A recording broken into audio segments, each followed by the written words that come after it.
To the right, please. Gentlemen, to the right. Right here. Now, you have your Hollywood star. When you first heard about it, how did you feel? That I was going to get a star on Hollywood Boulevard? Why, I'd say I jumped for joy.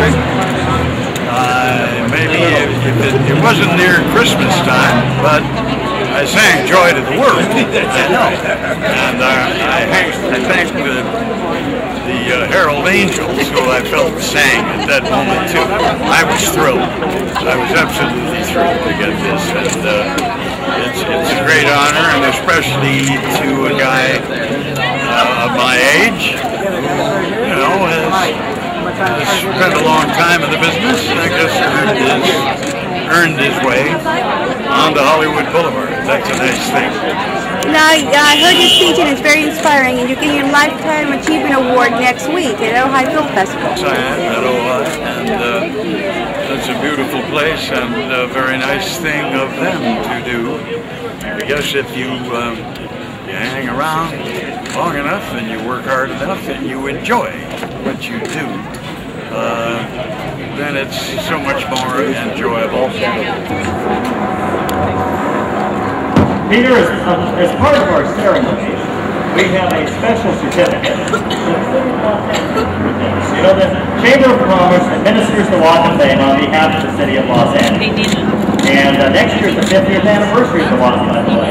So we have a beautiful certificate that tells all of, well, not all, they can't fit it all in one certificate. A lot of your accolades signed by the mayor and the council representatives for Hollywood. So let me present that.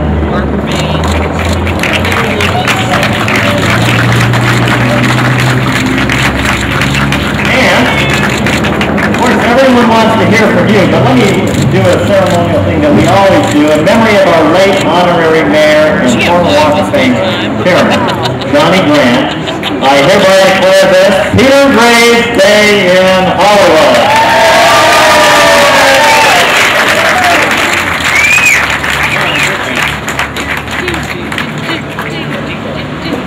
And what a day it is. All of you here, and so happy and so pleasant and so beautifully shining in a Southern California kind of day. This is perfect. It's certainly a red letter day in my life. A very important thing to me that I've thought of and hoped for many years. And many years when Laurent was reading all the things I've done, I got tired. I worked my tail off all those years. So, I hope that I deserve this award that I'm getting today.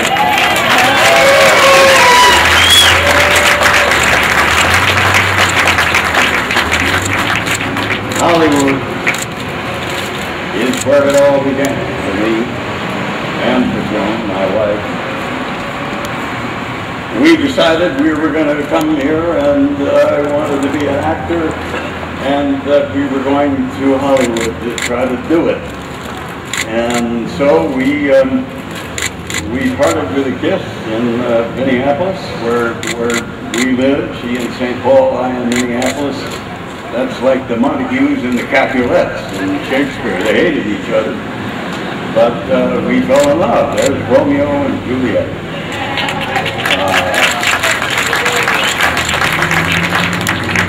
So we separated for that little bit, and I came out here on a train, what we did in those days, and landed at Union Station on a beautiful day in 1949. Yeah, early in 1949, and I got off the train, and my brother met me. He had preceded me here by a couple of years. And he said, "What are you doing here? Things are terrible here." And they were, as a matter of fact. The motion picture industry at that time had just been told by the Justice Department that they were no longer able to own their own theaters and their theater chains, and that they must be divorced from that. And man, in those days, that was a big blow. to Hollywood studios. So things were kind of a mess, and nobody, or very few people, really knew what was going on with a little thing called television at that time. Uncle Milty and people used to walk down this boulevard to a place that had a television set and watch them do the technical hour because enough to buy a set of their own. And later on, when I was doing films, and television was starting to come, and a number of young actors were getting invited into television series. I mentioned this to some of my motion picture friends who looked at me like I was nuts and said, you know, if you do television, your career is screwed. That was in 1954. And that turned out not to be true. I guess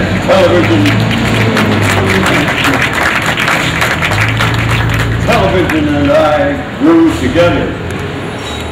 But I remember that first day I was here, and my brother brought me up because I think I had tried to get a bed in the Hollywood YMCA then. You could rent them for about $5 a night, which was about all I had. How you like that? And we did that for a while, but one of the first things I ever did, of course, was to walk up to the corner of Hollywood and Vine. And there it was, Hollywood. Well, you know, we can chuckle about that now, but if any of you have traveled a bit around the world, you know what the word Hollywood spells to people all over the rest of the world, because that's what they know, what they see in their theaters and what they see on their televisions, and they become fans and friends of yours that way, but they also, you become stars to them, and that's important, so that anywhere you go in the world, in the deserts of Arabia or the fastnesses of Australia or the middle of Europe, doesn't make any difference. If you mention the word Hollywood, they're going to know what you're talking about. So thank you for that. Ron is right. When Joan followed me here a couple of months later, she had to work to make her passage out here because her parents were not terribly happy about her going to Hollywood to marry an actor.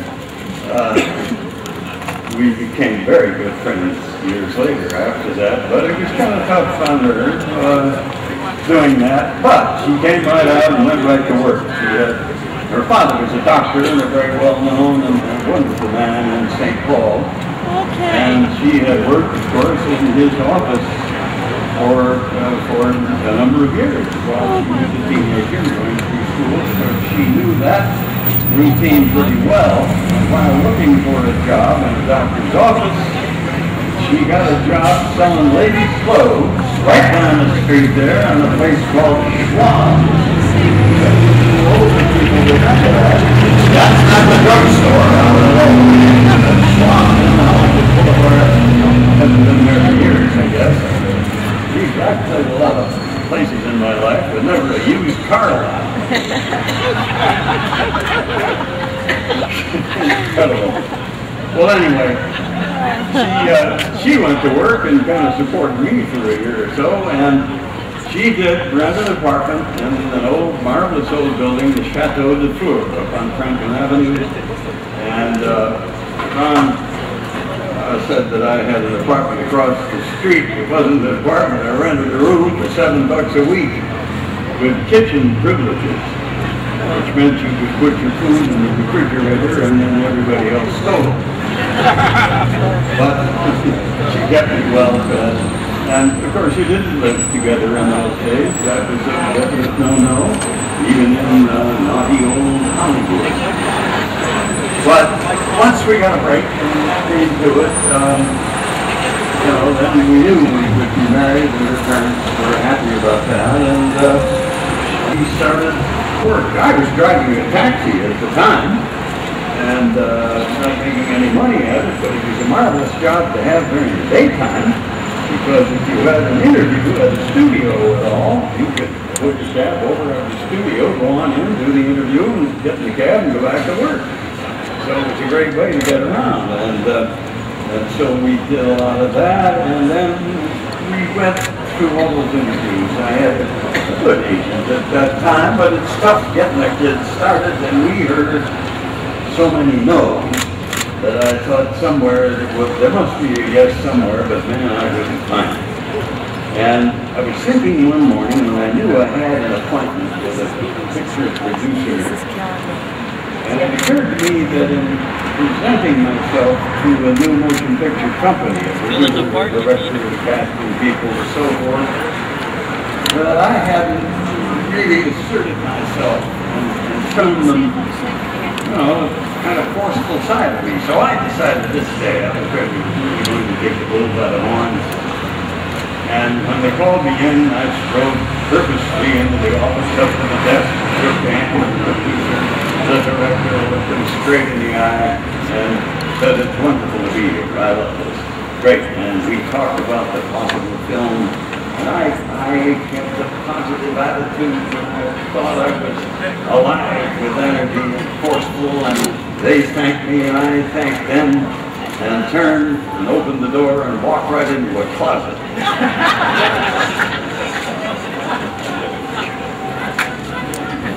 But I slunk out under the proper door. But it wasn't more than a couple of weeks after that somebody said yes. A nice fellow named Frank Halford and his partner John Rawlins were making a film called, have to correct you, Rogue River.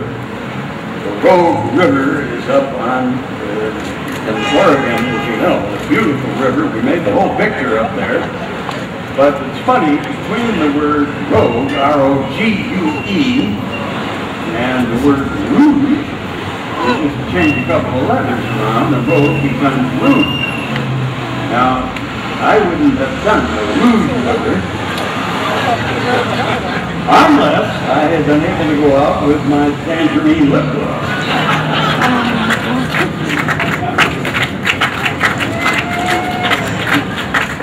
I tried to be a serious actor for years, but it didn't make it. So, and then the thing called Airplane, we'll talk about that.